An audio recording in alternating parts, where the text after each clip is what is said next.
Every year in fantasy football, rookies start slow and then they come on late and help dynasty teams win dynasty championships. And guess what? It's going to happen again this year. We've identified 5 rookies that haven't necessarily helped you a whole lot in your dynasty leagues yet, but we think are going to in the second half and down the stretch. These are 5 rookies you got to go trade for right now before they explode. And real quick before we jump into it, let me just ask, if you're enjoying the content, hit that subscribe button. We would greatly appreciate it. We're trying to get to 1,000 subscribers by the end of the season, but we need your help. So if you're enjoying what we're doing, hit that subscribe button. And we're going to be doing a lot more of these videos in the off season too. So you want to be subscribed for that. All right, John, let's jump right into the list. We got a few rookie wide receivers on here, but let's jump into the first one. Who's a rookie wide receiver that dynasty players need to go trade for right now if they can?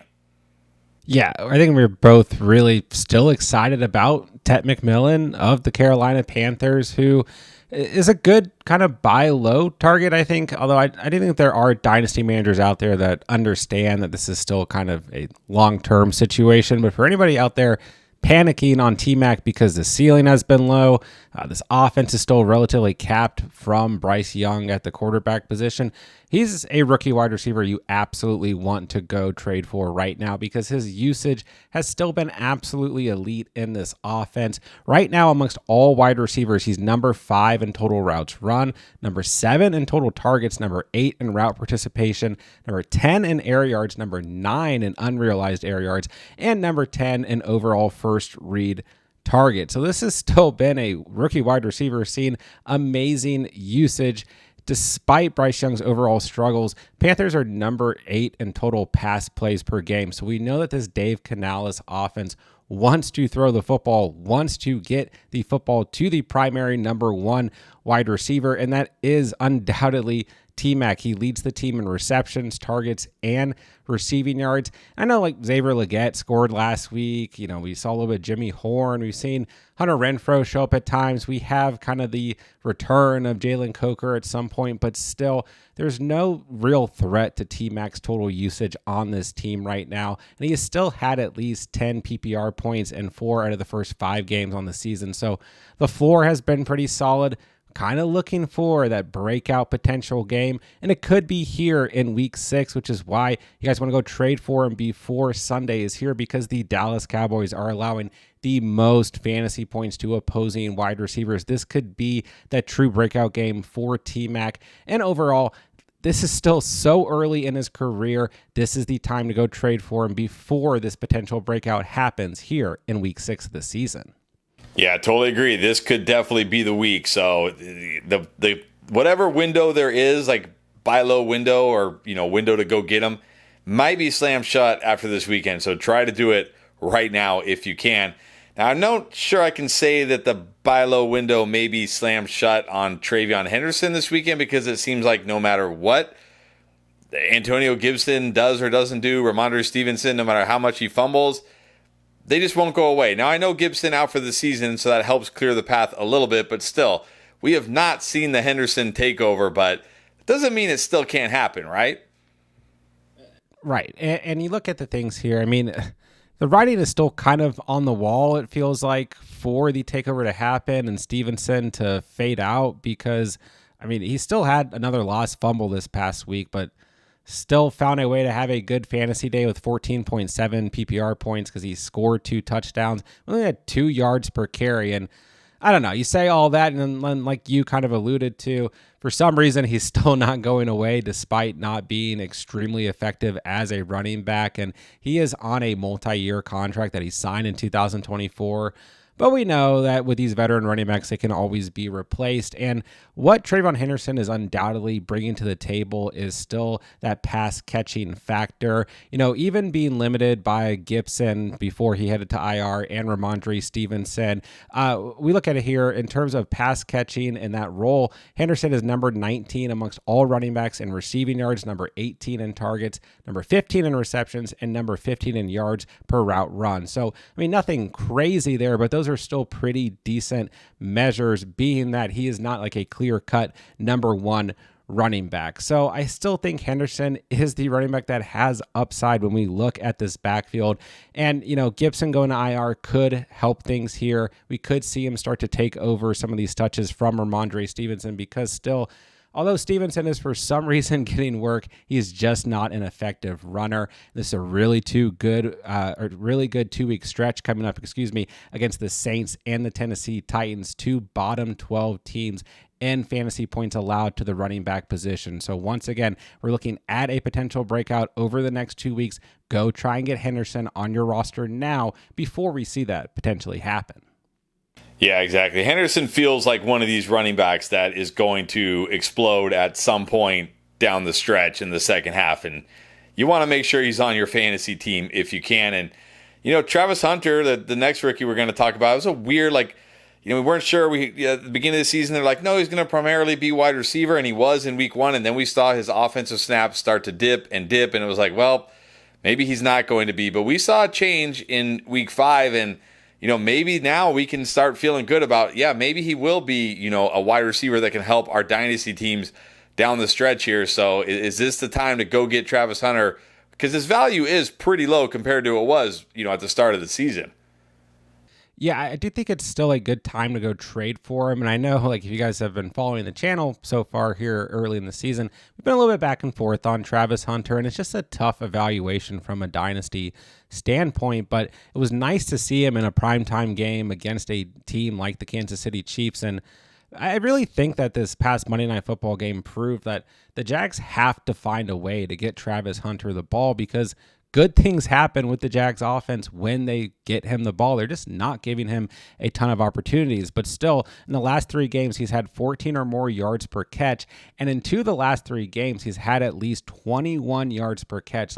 They are getting some involvement down the field, giving him some opportunity for big plays, but they need to do more of that. And when you look at the overall snap percentages here, we look to week 3, he had 37 total offensive snaps, week 4, 38, then week 5, 39. But what's the most interesting here is that defensive snaps are going way, way down. Week 3 had 43 defensive snaps. Week 4 had 9 defensive snaps. Then this past week, just 25 defensive snaps. So I think that's encouraging, because outside of you guys playing in IDP leagues, the rest of us are just looking for the offensive usage out of Travis Hunter. And the way the Jaguars are playing football right now, they're playing good defense, they're trying to establish the run game, and they kind of remind me of the Buffalo Bills, where they're really spreading the football out. There's not really a true primary pass catcher, but once again, if they can get consistent involvement out of Travis Hunter, which I think could definitely be a thing they start to do as the season goes on, we could see him be a very consistent fantasy piece from an offensive standpoint. So I really think whether you're contending or not, whatever your situation is, it's a good time to go trade for him, because like you said, Chris, his value is low right now. Let's take advantage of that just in case there is a breakout that is substantial for fantasy. Yeah, definitely. This feels like a great time to go get Travis Hunter right now for, obviously we got to, think long term he should be pretty good. But even this year, it looks like maybe we're starting to see that trend where he will play more wide receiver and less defense as the season goes on. Now let's talk tight end, because a lot of leagues out there still force you to play a tight end, and a lot of us are struggling at the tight end position. But man, one of my favorite rookie tight ends this year, I know Tyler Warren, Colson Loveland, they got all the hype, but I really liked Mason Taylor. He was my number 3 tight end in this class. And look, I've liked what I've seen from Mason Taylor the last 2 weeks, but there are plenty of people who are still like, okay, we've seen this before. They're not sold on him, but I feel like this is a guy who can definitely help your dynasty team down the stretch. Do you agree?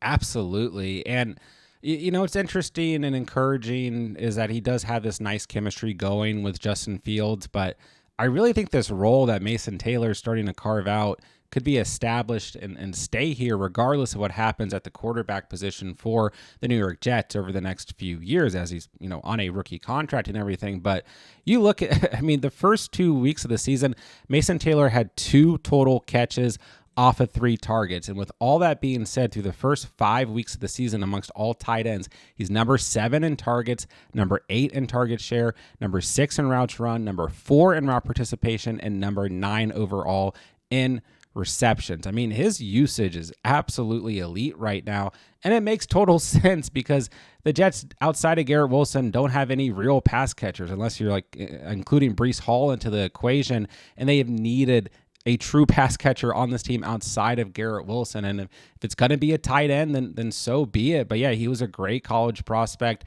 And overall, I mean, this is just a role that is, alluding to absolutely elite usage. 7 targets in week 4, 12 targets this past week in week 5, and 11.5 or more fantasy points in 2 straight games. Kind of a tough matchup this week against the Broncos, but they've allowed around 10 fantasy points per game to the tight end position, so still not awful. Then 2 absolutely amazing matchups against the Panthers and the Bengals before that week 9 bye week for the Jets. So if you guys can go trade for Mason Taylor right now, whether you're contending, rebuilding, whatever it may be, I think he has an immense amount of value at the tight end position. Yeah, definitely. I'm loving what I'm seeing from Mason Taylor right now. And like you said, in this Jets offense, it's just him and Garrett Wilson pretty much. And then, yeah, I guess Breece Hall as well. But come on, he's a running back. So now look, most of us that play in Dynasty are in Superflex leagues, right? It's probably the most common format in your Dynasty leagues. Redraft, not so much, but Dynasty, yes.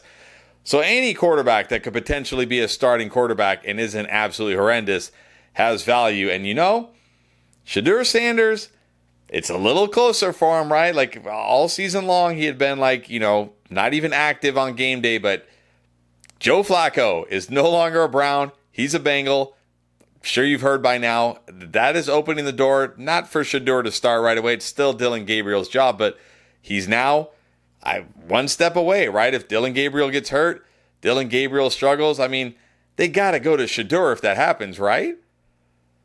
Well, I have heard some loose rumors that maybe they want to pull Bailey Zappi off the practice squad, but we'll see what happens here. And the main thing, like you said, is when you're playing in Superflex formats, it is never a bad idea to add potential starting quarterbacks to your bench. I mean, you look over the past couple of weeks, right? We've had kind of a quarterback craze with all the injuries. Guys like Mac Jones, Jake Browning, Joe Flacco, Dylan Gabriel, Marcus Mariota.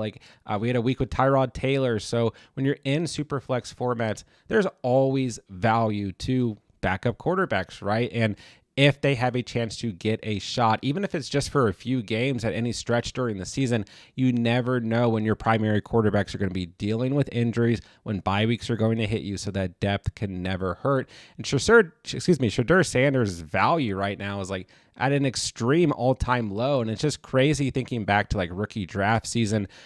For those of you guys who drafted early on before the NFL draft, Shedeur Sanders was viewed as a top 6, top 5 pick in rookie drafts for Superflex formats. And now you could basically get him for almost free, so it really doesn't hurt. And like you alluded to, Dylan Gabriel was perfectly fine in week 5 against the Minnesota Vikings, but didn't do anything crazy. It was just nice to see that he didn't turn the football over, but we don't know exactly how this project with Dylan Gabriel is going to shape out. Gets the Pittsburgh Steelers this week. Gets a pretty good matchup against the Dolphins in week 7. Then week 8, they get the Patriots. Not the worst, not the best. And they have a bye week. So I really think, over the next 3 weeks, we're going to kind of see how Dylan Gabriel continues to look. And then maybe there could be a conversation about Shedeur Sanders potentially getting some snaps if this experiment does not work out, because let's face it, the Browns are just in a complete area of the unknown, and we don't really know what's going to happen with Deshaun Watson in the future of the quarterback position for the Browns. So Sanders could get a shot is the bottom line here. Never hurts to add depth in Superflex formats at the quarterback position. Absolutely. You know what? It never hurts to watch our videos either. If you missed any of our previous Dynasty content, don't worry, we got you covered. You can find it in our Dynasty playlist right here.